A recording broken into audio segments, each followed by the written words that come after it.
Guten Morgen. Ich bin zurück und freue mich schon, hier ein paar bekannte Gesichter zu sehen und deins auch, Genevieve, obwohl wir uns ja schon gesehen haben letzte Woche und vorletzte Woche.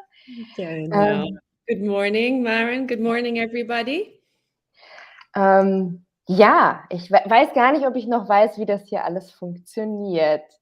Ähm, Ich kriege das schon hin. Also, genau, ich bin zurück, freue mich sehr, dass ich wieder dabei bin, freue mich auch sehr, Hugo, Albert, Sabine und euch alle zu sehen. Und Genevieve, was machen wir heute eigentlich? Well, we are welcoming Maren back. We're so happy to see you. So, of course, we will talk a little bit about Maren's vacation. She'll tell us a little bit about what she did on her sabbatical, but also her holidays. We will also look at some useful phrases for ordering food at a market. So I know there was a previous session where you looked at ordering food in a restaurant, and today, because it's a vacation conversation, we'll look at ordering food at a market stall. And then we're also going to listen to one or two stories from my past adventures, Abenteuer, my past holidays. And if we have time, we'll do a little quick past tense review and a quiz, of course. So, A Maren, lot. first question, did you have a nice holiday? And then Oh, we I can talk did. about markets. I did. I did. I had a very good time. Did you tell people while I was away where I went? No, we were waiting for you to come back. So I traveled in the south of Africa and I visited South Africa, Namibia, and Botswana. And maybe you know what language you can speak there, Genevieve. There's a few. I mean, I think a lot of people would be familiar with Afrikaans. Mm-hmm. I think so. But also one of the official languages in South Africa is English. Of course. And what's the official language in Namibia? Oh, now you're testing me. I don't know. Really? I It's don't know. English. It's Are you English. serious? In Namibia, it's English. Wow. And in Cape Town, I would think English, but maybe I'm wrong. In Cape Town, a lot of people speak English. Yeah. Yeah. Yeah. Yeah. You can get by with English everywhere there. Wow. Okay. And I see Krista has asked, what about French? Namibia was a German colony back in the times, so there are people that speak German, English, and they have some local languages. Oh my God, Oshivambo. I think Oshivambo is one of the languages there. Okay. But yeah, maybe better Google it. I don't remember all of them, but English is the official language. Okay. And I think Krista is correct. There are some African countries that do, of course, have French as their language. Yeah. And when you were in these different places, did you visit any markets? Oh yes, I went in South Africa. I went to two farmers markets. Was ist Farmers Market auf Deutsch? Weiß ich gerade gar nicht, wie wir sagen. Also halt so Märkte, wo du so regionale Spezialitäten hast, wo die Farmer oder einfach Leute aus der Umgebung ihre Waren hauptsächlich essen, aber auch so Handcraft, also irgendwelche selbstgemachten Handarbeiten, Kunst Ja, verkaufen. weil es ist kein Flohmarkt, weil Flohmarkt Nein, ist nein. anders. Ja, genau. Farmers Market, ich glaube, ein großer Teil von Farmers Markets ist Essen. Essen und Trinken. Mein Bauernmarkt Lieblingsthema. schreibt warte, Michael und Bastel schreiben Bauernmarkt, ja. Ich denke, das kommt gut hin, ja. So einfach. Bauernmarkt, Hofläden, ja. Bauernmarkt. Ja, macht Sinn. Ja, ja. And I ate a lot of different things there, Genevieve. Don't talk to me too much. I'll be so hungry. And I know there's something special about you, Maren.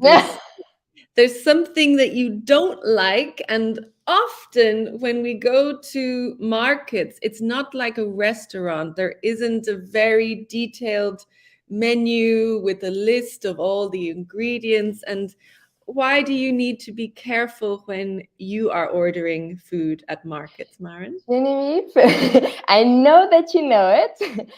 So let's see. This is a topic that will separate the audience.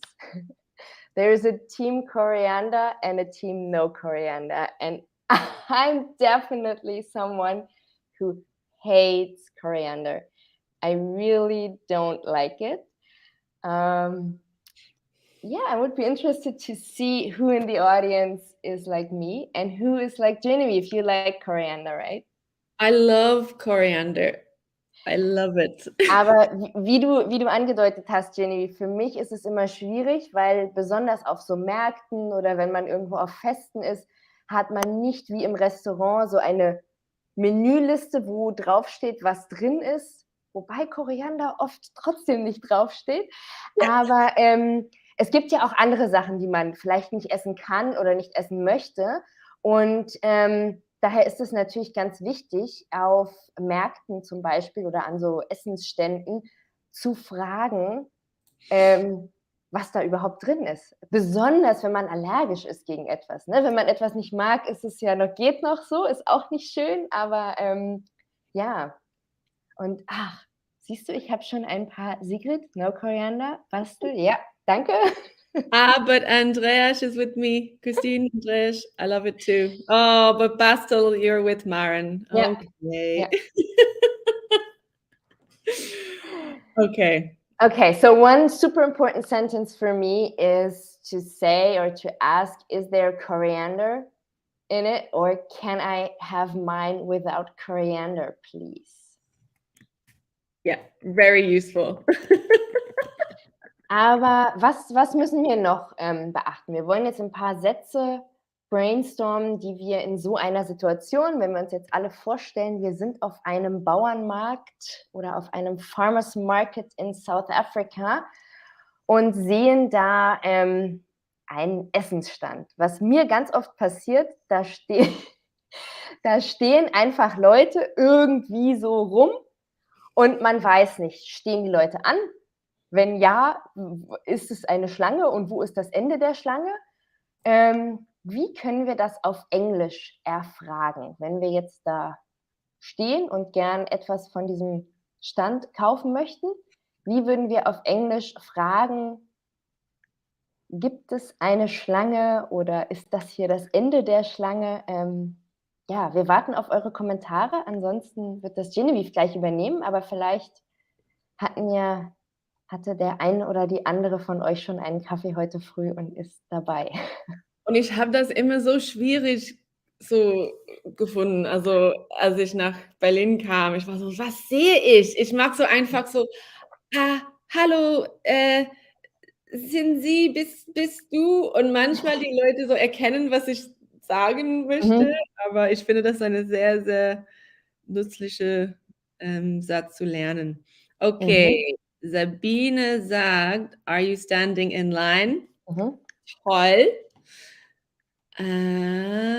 Is this the end of the line? Sabine, that's a really clever one. Yeah, because that shows that the people in front are before you. And then, yeah, is this the end of the line? Are you waiting here? Perfect. Bastel says stand in line. Now, Bastel, this is an interesting one. This might be something that the person at the market, so the person who is selling to you, could say. They might put a please there. So please stand in line, or please get in line. Or they might just say, oh, sorry, there's a line. Because sometimes you might not know. Because as you say, Maren, at a market, it can be quite chaotic and there's people all over the place. Mhm. Is there a line? These are all brilliant, brilliant answers. Mhm. Yeah. So I also have something else because I don't speak American English most of the time. Are you in the queue? So queue is the British English word for line. You can also say, are you in line? That's also fine. Queue And up, Anita, yeah. yeah, queue up. Again, Anita, this is very similar with Bastel. That sounds like quite like an order, like queue up. You could even just say, oh, sorry, there's a queue. It just sounds a little bit nicer. And Sabina Yeah. says something really very funny. Never say, is this the end of the snake? Because as you know, Schlange can be Danke. or snake. Yeah. Close friend. Ja. Okay, Genevieve und ihr alle, wenn wir jetzt endlich sind wir durch die Queue nach vorne gekommen und wollen etwas zu essen bestellen. Wie machen wir das? Mhm. Wenn wir was könnten wir denn zu essen bestellen? Zum Beispiel gab es in Südafrika Samosas. Kennst du Samosas? Da gibt Ich, es auch sehr viel indische Küche oh, und da ich gab es diese liebe. kleinen frittierten Teigtaschen mit allem möglichen Füllungen. Und wenn wir jetzt ein paar Samosas bestellen wollen, wie machen wir das auf Englisch? Oh, eine Frage. Während wir auf die Kommentare warten, lese ich mal die Frage von Beate. Ist Schlangenbilden typisch in Südafrika? Tatsächlich ja. Also ich hatte schon das Gefühl, das hat da ganz gut funktioniert. Natürlich auf den Märkten ist es immer irgendwie so, besonders wenn jemand, das kennen wir aber auch von hier, wenn jemand was bestellt hat und wartet und steht irgendwie so am Rand, aber man weiß halt nicht so. Deswegen auch die ganz gut, wenn wir wissen, wie wir fragen. Aber doch, das war sehr ähnlich wie bei uns in Deutschland. Okay. Sabine bestellt schon mal Samosas. Sehr schön. Could I have some of? Very good. Very good. Anyone Was else? für Möglichkeiten gibt es noch? Could I have ist natürlich sehr höflich. Okay. Aha. Roland und Ingrid haben auch schon bestellt. Yeah. Could I get some? Also perfect. I'd like to have. I'll have. Also brilliant. Yeah. I've just taken away one of mine because that's what I was going to write. And then another one. Again, I think this is a little bit more American English, but it's also universal. Can I get a Or some. or some? Can I get some samosas? Please give me some. Mhm. Mhm. Do you have bei Gerda ist, glaube ich, autokorrekt reingekommen. Gerda schreibt: „Do you have“, ich denke, Samosas wollte sie schreiben. Und Ah, das Autokorrekt hat wahrscheinlich Samstag draus gemacht, weil es Samosas nicht kennt.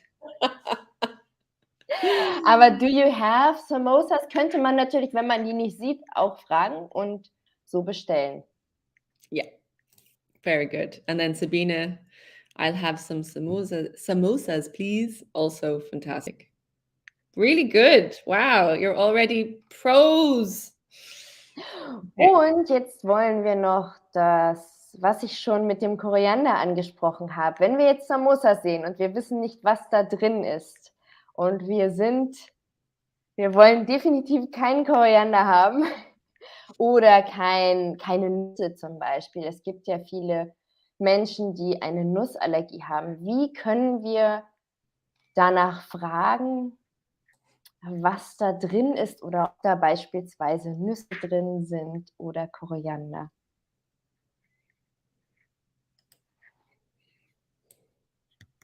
Yeah, I think for me,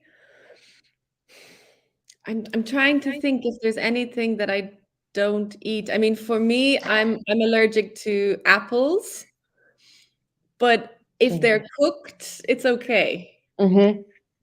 So I don't think I would ask about something containing apples. Unless it Mhm. was a salad, maybe I Ja. would check. Oh, Sabine, is there coriander in these samosas? Excellent. Und Bastel fragt auch sehr allgemein, could you tell me about the ingredients? Yeah, Auch gut, wenn man grundsätzlich einfach wissen möchte, was da drin ist. genau.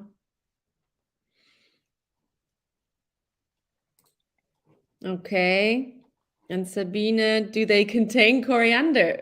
Perfect. Really, really good. Yeah. So I think I had something quite similar here. So I have, does the sauce contain any nuts? I'm allergic to nuts. I can't eat nuts, for example. Mhm. Just to be very, very clear, it's not maybe just a preference, but I'm allergic to something or I Mhm. can't eat some things. Yeah, really good. And this is Perfect. something that I would love to ask. So some people like hot food, so Indian food that might have Sehr guter Punkt. chili, Ja.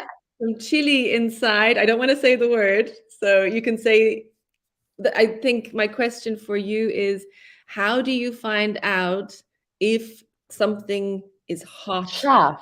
Ja. Ah, yeah. Scharf. How do you ask this? Hot ist ein Wort, aber es gibt noch ein anderes, das im Englischen benutzt wird und genau, das wir erfragen können. Yes. Ja, Bastel, Michael, is it spicy?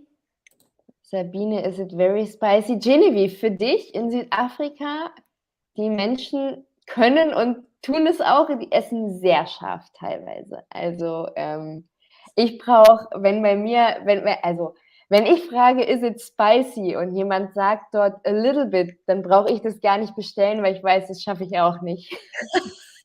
Ich liebe scharfes Essen. Ich liebe das. Ja. Okay.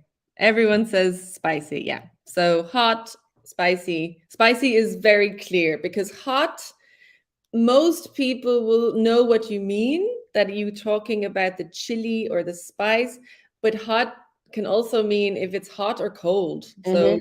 you want to Mhm. be very clear that you're talking about scharfes Essen, then use the word spicy. Is it spicy?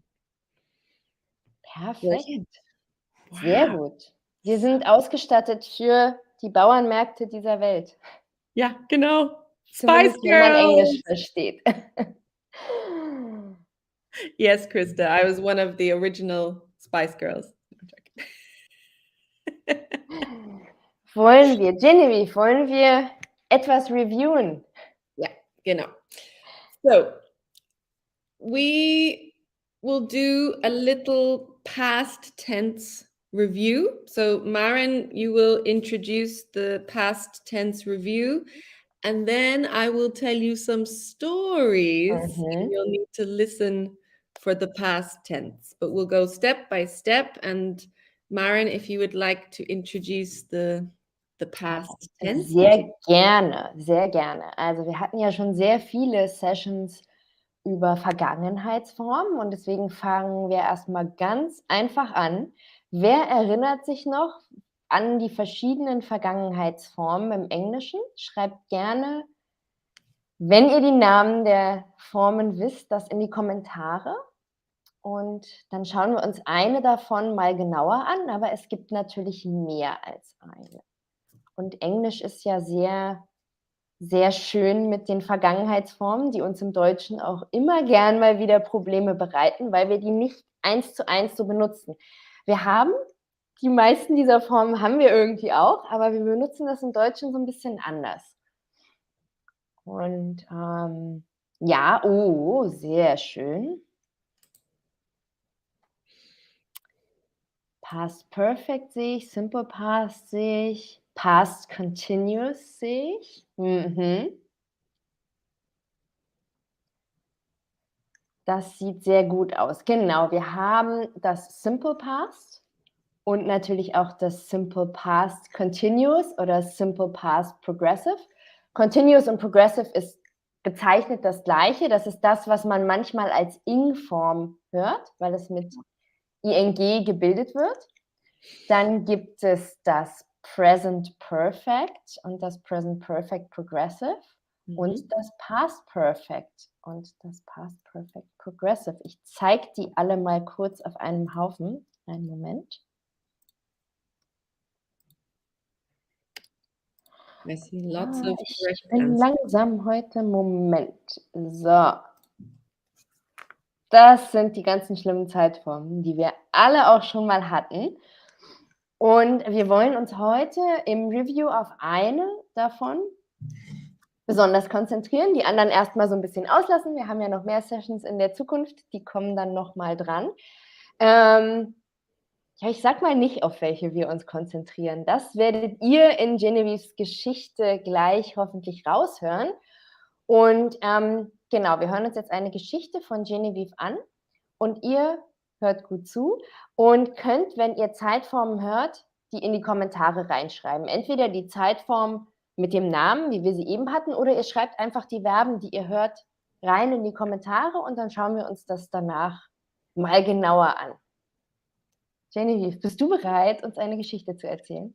Ja, sehr gerne. And just to let you know, there will be some other verbs in the story, some other tenses. So please only write the ones that you think are in the past tense. Okay. So if you were listening to our session on the 7th of March with Maria, we spoke about our love for eating food, especially when we travel to a new place. This might surprise you, but when I am on holiday, I don't like eating out in restaurants every night. I like eating in sometimes.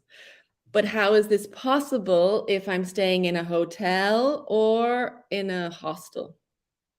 Well, when I was traveling in Brazil a few years ago, I really wanted to cook something for myself, but I was staying in a small hostel. After a few days, I got to know the cook who worked in the kitchen. Every day, I complimented her cooking and I told her how much I missed cooking. Eventually, she took the hint and offered me her kitchen in the hostel. I went to the local supermarket and I bought everything I needed to make dinner for everyone at the hostel. I shared the meal and the cook gave us so many tips on things we could do during our stay in Brazil. It was a wonderful experience. And this is a true story. This is a true story. Sehr coole Geschichte. Ich möchte in einem Hotel bleiben, wo du für uns alle kochst, Genevieve. Sehr gerne. Machst du das, wenn wir alle nach Irland reisen? Na klar, na Ja, klar. klar. Oder meine Mutter mag das. Sie kocht viel besser als ich. Okay, ich sehe schon. Oh ja, Bastel und Sabine haben die ganzen Verben mitgeschrieben. Wow. Traveling was staying, took, offered. Got to know. Yeah, went, bought, needed, shared, gave, was. Ja. Was sind das denn für Formen? Wer hat denn vielleicht diese Zeitform richtig benannt? Also es haben auf jeden Fall viele Leute sehr gut zugehört, Genevieve. Ich Oh ja, auf jeden habe Fall. gar nicht bemerkt, wie viele Verben du überhaupt gesagt hast. Genau, also ich kann ja mal einen Satz zum Beispiel genauer zeigen, den du benutzt hast, den ich auch sehr schön fand. Ja. I really wanted to cook something myself. Wanted. Sehr schön. Das ist, Sigrid, vielen Dank, ein Simple Past. Genau, das ist die ganz einfache Vergangenheit im Englischen. Und genau, die schauen wir uns noch mal ein bisschen genauer an, wie die gebildet wird. Mhm. Und zwar sehen wir hier bei dem Satz, den ich zeige dir noch mal kurz, wanted. Bei den meisten Verben, also bei allen regelmäßigen Verben, hängen wir einfach ein ed hinten an das Verb ran und haben das Simple Past, also easy peasy. Wir Mhm. haben zum Beispiel talk, talked, work, worked, respond, responded, einfach das ed und ja, und los geht's mit dem Geschichtenerzählen. Aber es gibt natürlich auch ein paar unregelmäßige Verben, sonst wäre das Ganze ja witzlos im Englischen. Und Genevieve, was hast du denn für unregelmäßige Verben von uns, wo wir jetzt mal nach dem Simple Past fragen könnten? Let's have a look at to do. Ich schreibe das mal kurz. To do. Wie ist das Simple Past von to do? Mhm. Mhm. Mhm.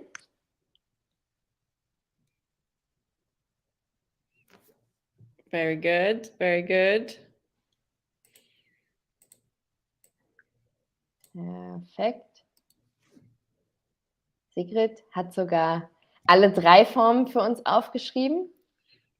Brilliant. And will we give them a really difficult one? The Mhm. one around the supermarket? Will we ask them for that one? Because I have that sentence as well that we can post. Ah, ja, ja. Go. So, does anyone know the past tense of to buy? So, if you can remember what happened, I went to the local supermarket and anyone remember Mhm. the past tense of to buy? Natürlich. Yes, yes. Natürlich. Ach, alle. Exactly. I went to the local supermarket and bought everything I needed to make dinner for everyone. So in that sentence, we have went, which is irregular for go. We have bought, which is the irregular past simple for buy. And we have needed, which is the regular past simple for need. Sehr schön. Ein unregelmäßiges möchte ich gerne noch. Mhm. Mhm. Darf ich? To pay. To pay.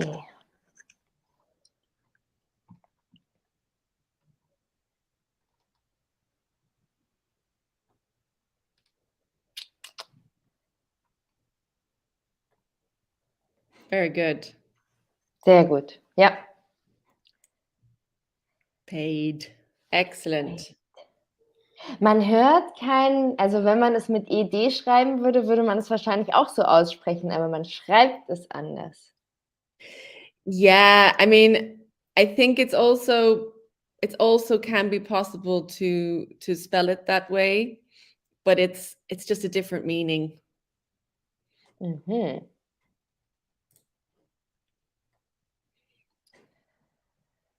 I mean, So, there's another meaning when you're on boats where you can use PAYED, but if you're talking about the money, then it's just PAID.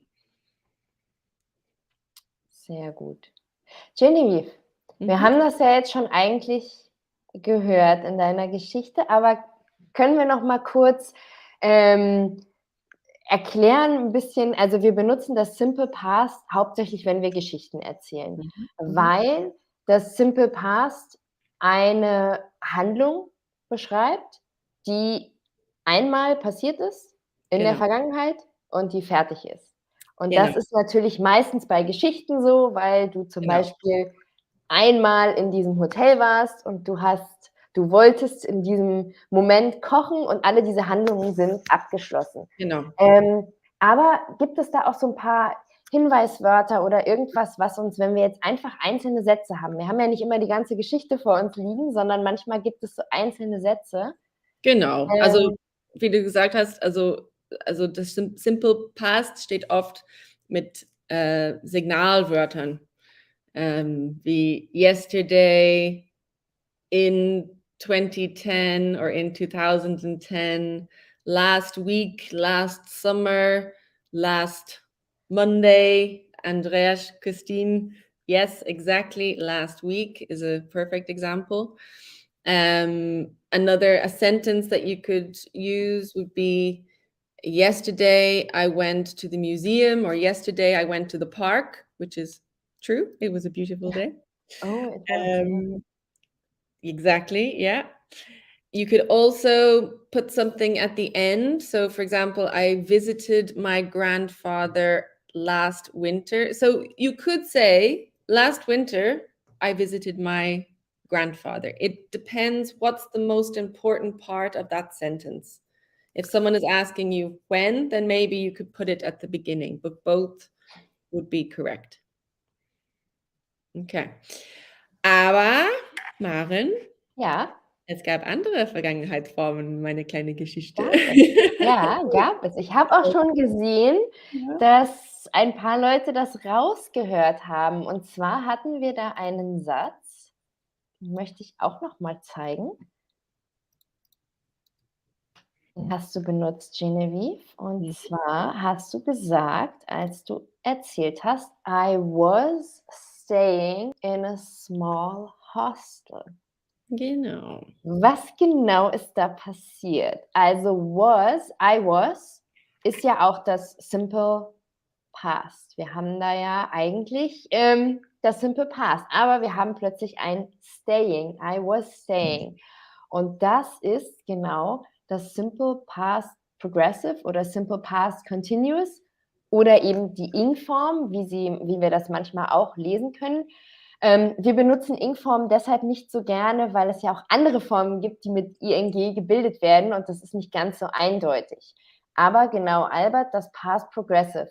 Also, wir hatten das ja meistens durchgenommen im Present Progressive. Wir haben uns die Progressive oder die Continuous Form meistens im Präsens angeguckt, wenn wir einfach sagen, I'm reading a book.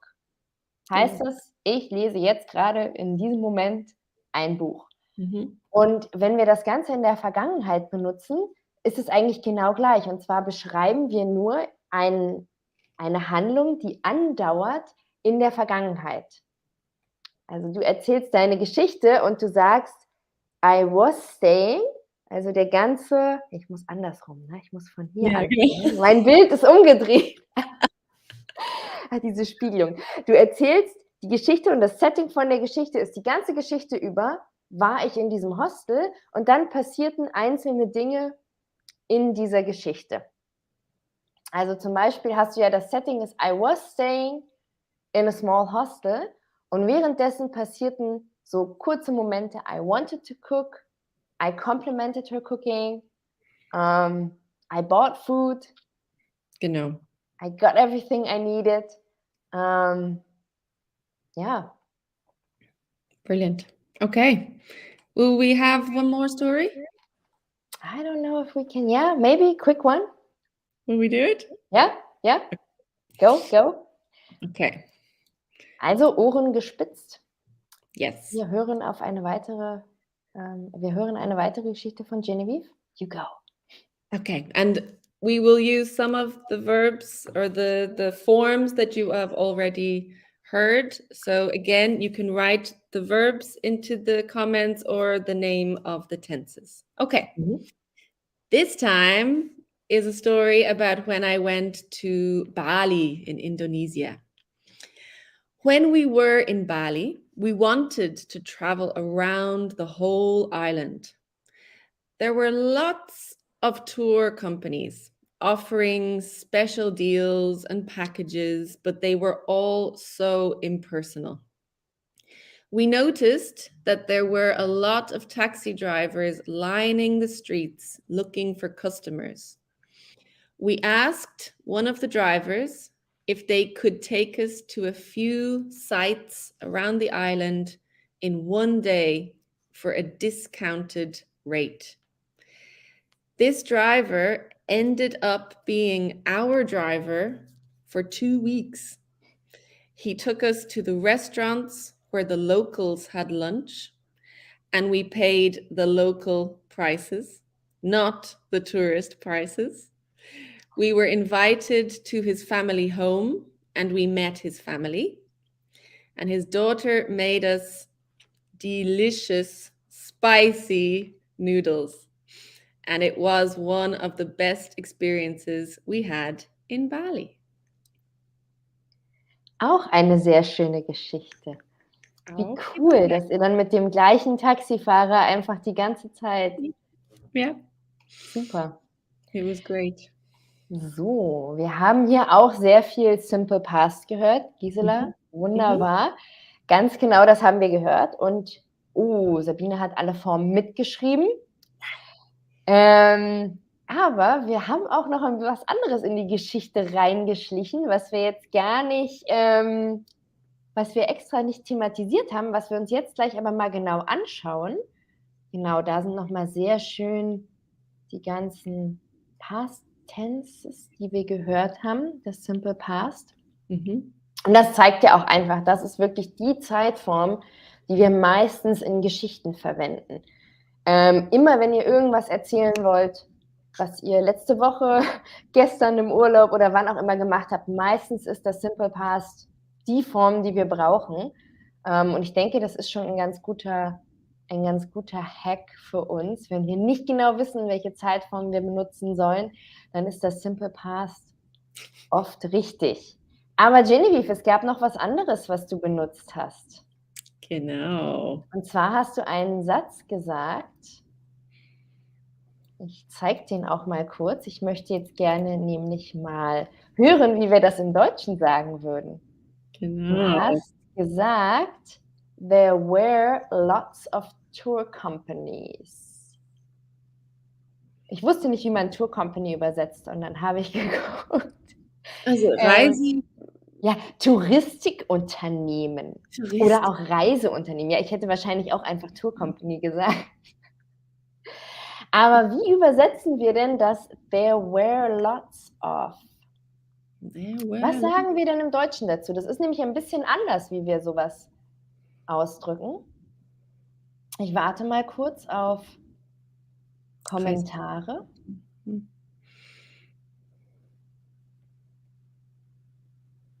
Es gab viele, I see from Sabine, would you agree? Andreas, ja, Uli, es gab viele, genau, wir sagen im Deutschen, es gab. Und wenn wir jetzt aber sagen wollen, es gab nur ein Touristikunternehmen, es gab nur eine einzige Tour Company, wie heißt das dann auf Englisch? Nehmen wir mal an, auf Bali gab es eben nicht ganz viele, sondern nur eine einzige. Was sagen wir auf Englisch?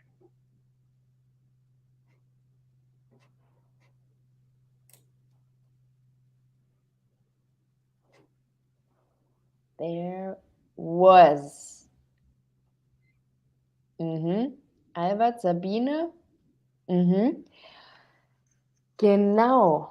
Ja, das ist wahrscheinlich, haben das doch schon viele gehört, aber genau, wir haben, Genevieve, was ist der Unterschied? Was ist im Deutschen und im Englischen der Unterschied? Ja, in Englischen müssen wir das Verb anpassen. Also während es im Deutschen immer es gab oder im Präsens eben es gibt ist, muss man in Englisch entweder there is oder, also there is, there was oder there are, there were. So, es gibt so diese Singular, Plural Unterschied. Das ist sehr, sehr wichtig. Also in Deutsch ist es einfacher. Es ist einfach. Es gab, fertig. Ja. Sehr schön. Aber das können wir uns jetzt gleich auch im Quiz nochmal anschauen. Für ein Quiz haben wir noch Zeit, oder? Ja, auf jeden Fall. Ja, auf jeden Fall. Bist du bereit, Genevieve? Finished, bist du? Ja, möchtest du den ersten Satz machen? Ich kopiere Na, ihn dir und du darfst ihn vorlesen. okay, super. So, da Okay, ist er. so what is missing in this gap? So I my book when the doorbell rang. So I read my book when the doorbell rang. I were reading my book when the doorbell rang, or I was reading my book when the doorbell rang. What is the correct? Genau, was haben wir da Schönes? Eine Handlung passiert andauernd, während eine andere Handlung punktuell auch passiert. Mhm. Das war zu einfach. It was too easy. Everyone has chosen number 3, past Mhm. continuous or past progressive. I was reading my book, ding dong, when the doorbell rang. Excellent. Okay, we ready for the next one? You can Yes, read this one, Maren. yes. Yesterday jogging in the park. Yesterday I went jogging. Yesterday I was going jogging. Or yesterday I gone jogging. Das letzte klingt wie ein Slang. Yeah. I got jogging. No. So, wir haben yesterday. Yesterday haben wir gelernt als Hinweiswort für was denn? Mhm. Ich sehe viele schöne Antworten. Mhm. Genevieve, was sagst du zu den Antworten? I see. I think I only saw correct ones. So for this sentence, the most, I think, common answer would be yesterday I went jogging in the park. Punkt. Yeah. What did you do yesterday? Yesterday I went jogging in the park. But you could also say yesterday I was going jogging in the park when I met my friend. It sounds a little bit too much, but it is possible. That is possible. Genau. Wenn wir ein bisschen mehr Kontext hätten, ne? Wenn man vielleicht irgendetwas erzählen möchte und sagen möchte, dieses Joggen war so ongoing, also das ist die ganze Zeit passiert und dann sind da noch andere Sachen zwischendrin passiert. Yeah, like you said before, it's setting the scene. So the Mhm. jogging's not the most important thing, but you want to tell the person what you were doing when something else happened. Ja. Wir haben im Deutschen so ein bisschen die Möglichkeit, wir könnten natürlich einfach sagen, gestern bin ich joggen gegangen und dann habe ich eine Freundin getroffen und dann wurde ich noch fast von einem Radfahrer über den Haufen gefahren.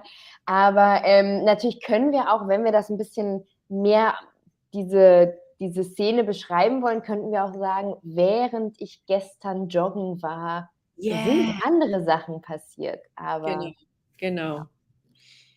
ich mache mal den nächsten Satz. Es ist fast schon Viertel vor. Time Ooh. flies. Genevieve, du darfst vorlesen. Okay. So I a beautiful new necklace at the market last weekend. So I Did buy. you? I wish this is not true.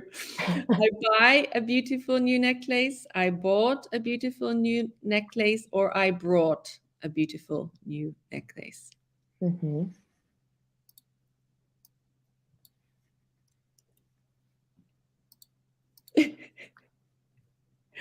I see a lot of number 2. I saw maybe one number 3. This was a little bit, was sagt man auf Deutsch, Tricky. gemein. Ein bisschen, Gemein, ja, fies. Aha. Aber das hast du geschrieben, ich war das ja, nicht. ja, mein Schuld. Ja. Sorry. So most of you have chosen answer number 2, which is bought. So as we saw before, the past simple of buy is bought, and it's irregular. So I bought a beautiful new necklace Mhm. at the market last weekend. Brought is also the past simple of what verb? Does anyone know? Brought. That's the past simple. It's an irregular verb. Mhm. what is the present simple of brought?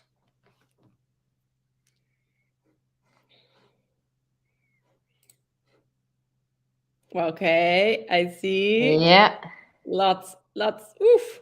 Bring, Bring. exactly. Bring, brought, buy, bought. Amazing. Perfekt. Ich mache mal den nächsten. Ich habe den schon. Yeah, we can keep this as the last one, I think. There many different scarves at the market stall, but I didn't buy one. There are many different scarves. There was many different scarves, or there were many different scarves. This is also a tricky one, but I love this one. This is you. This was all you. Ja.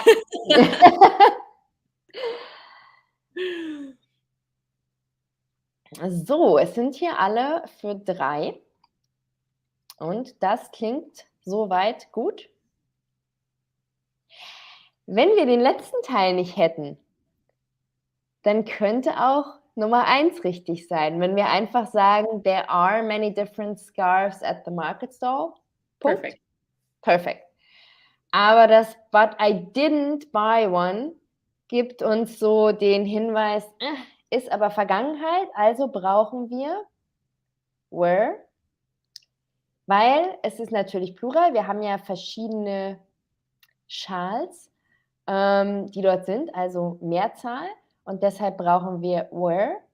Und genau, Uli hat auch gefragt, kann auch 1 sein? Genau, 1 wäre richtig, wenn der letzte Teil nicht da wäre. Das ist eigentlich genau wie im Deutschen. Wenn ich sage, es gibt viele Schals am Marktstand, aber ich habe keinen gekauft, klingt irgendwie, wir würden, glaube ich, auch sagen, es gab viele, aber ich habe keinen gekauft. Wir machen das im Deutschen auch gern, dass wir die gleiche Zeitform durch den Satz durchgehen. Genau, auf Englisch auch. So Zeitform muss passen und Zahl muss passen.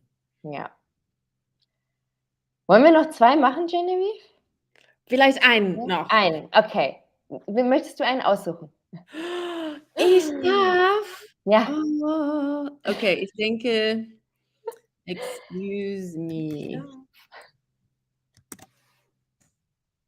Okay. Oh, ja, der ist auch gut. Okay. Excuse me, there's a swimming pool in this neighborhood.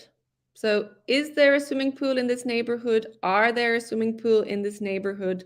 Or was there a swimming pool in this neighborhood? So, you can imagine you're on holidays and it's very, very hot and you want to have a little swim, and maybe you could ask someone this question.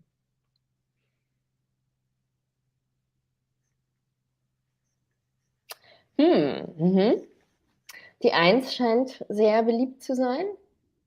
Ich Exactly. habe auch schon die 3 gesehen. So number 1 is correct for this situation. So, oh, because you want to go swimming today. Yeah? Excuse me, is there a swimming pool? But Sabina says correctly, number 3 does work, but this is just if you're looking for the history of the place. So maybe it's a very, very old place and you see this beautiful building and you think, maybe there was a swimming pool there. So you could say, excuse me, was there a swimming pool in this neighborhood? It's not there anymore, so you won't be able to go swimming. Sehr gut. Also 1 und 3 und die 2 natürlich nicht, weil da bräuchten wir Swimming Pools. Exactly. And no So are there swimming pools? Ja. Ja. Sehr schön. Das hat Spaß gemacht, Genevieve. Sehr viel Spaß. Yeah. Fast 50 Minuten, meine Güte. Was für ein Montagmorgen. Ein guter Start. Dann würde ich mal sagen, wir sind nächste Woche wieder da. Genau, also ich nicht, leider.